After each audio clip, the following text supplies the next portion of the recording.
Well, a federal high court judge has withdrawn from hearing the case filed against the People's Democratic Party and the Independent National Electoral Commission. At today's sitting, Justice Ibrahim Buba stated that he had seen a petition that accuses him of bias. Justice Buba therefore excused himself from the case and said he would be returning the case filed to the Chief Judge for reassignment. A member of the PDP National Working Committee, Mr. Adewale Adeyanju, had asked the court to prevent the plaintiffs, who are Ogun State delegates, from participating in the party's national convention scheduled for December.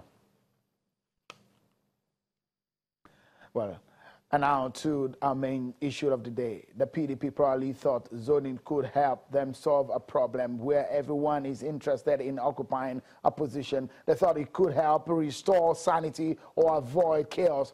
How that plan is going, I don't know. Despite the reconciliation meeting of the People's Democratic Party, PDP, of the Northeast Zone, held in Yola, Adamawa State, led by Governor Darius Ishaku of Taraba State about a month ago, the zoning system being adopted is tearing the party apart in Adamawa State. Some stakeholders of the party in Adamawa are protesting the zoning formula by a group in the party ahead of the party congresses slated for tomorrow, Saturday, the 21st day of October. They accused a group who call themselves as a major stakeholders of the party of setting out a zoning formula and presenting same to the State Caretaker Committee for implementation.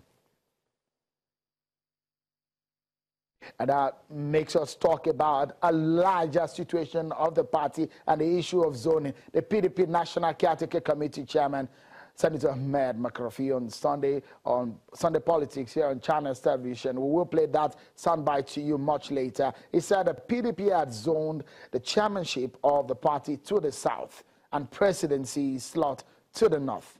He also emphasized that the party did not microzone. But there seems to be a division in the party already, as some party members feel the zoning arrangement is not helping their cause. Well, let's get into the conversation tonight. I have joining me from our Abuja studio, the former Director General of the Jonathan campaign in 2015, the Media and Publicity Unit, and the former Minister of Aviation, Chief Fani Kayode, joins us from our Abuja studio. Thank you so much for joining us on the program. Yet again, the party has zoned the chairmanship seat of the party to the south.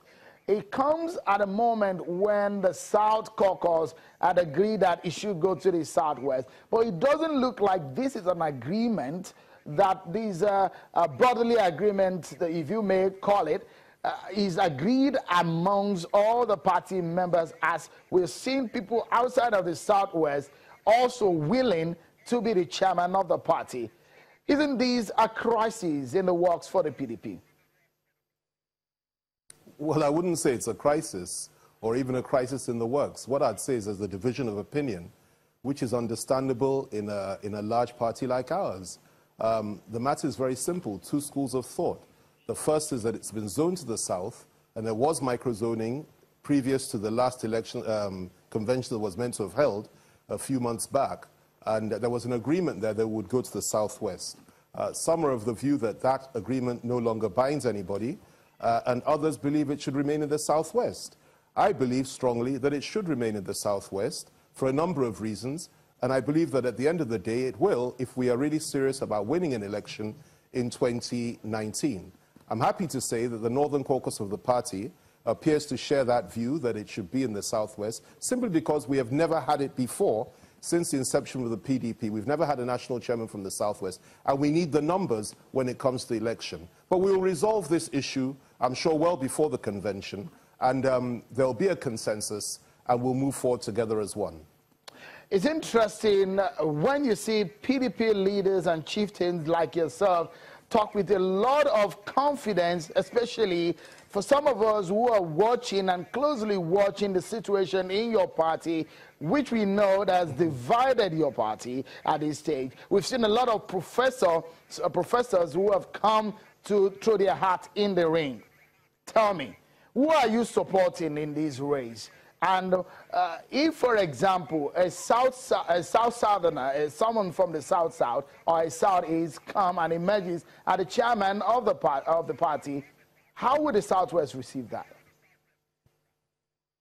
Well, one of the things that I learned at a very early age in this game is to try to avoid answering hypothetical questions. Are we still on? Because I can't hear him. Okay, all right. Is to try to avoid answering hypothetical questions.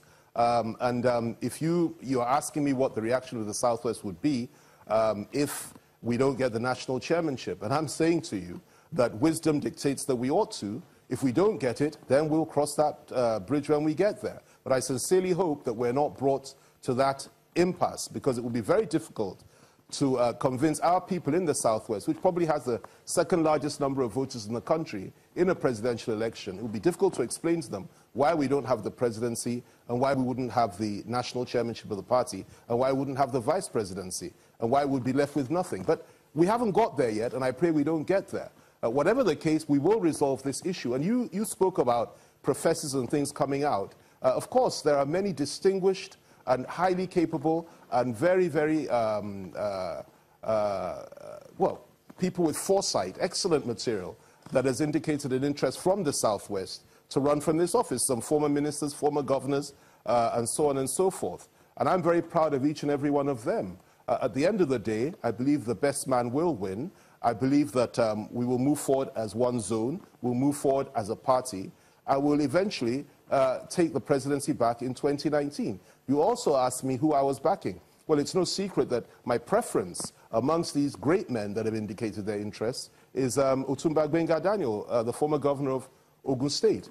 However, I'm also mindful of the fact that it's in our collective interest to ensure that we try to come together, that is, those within the Southwest that have indicated an interest, that we should all come together, like my friend and brother, Governor Ayo has suggested, and we try to come up with one candidate, or possibly two, to present to the rest of the convention, to ensure that, we have a stronger case to ensure that we hold on to the national chairmanship in the Southwest. But if you're asking me who my preference is Gbenga Daniel. We will come to the reason, to the point why you think Gbenga Daniel is a better choice. Okay, we'll take a moment on the program, and when we come back, we dig deeper into the implication of having perhaps the South-South or the Southeast throw their heart in the ring, especially when the Southwest think that is their opportunity to become the leader of the party, especially when they tell you they've never had the opportunity in the 16 years of existence of the PDP. That and more when we return. Stay with us, everyone.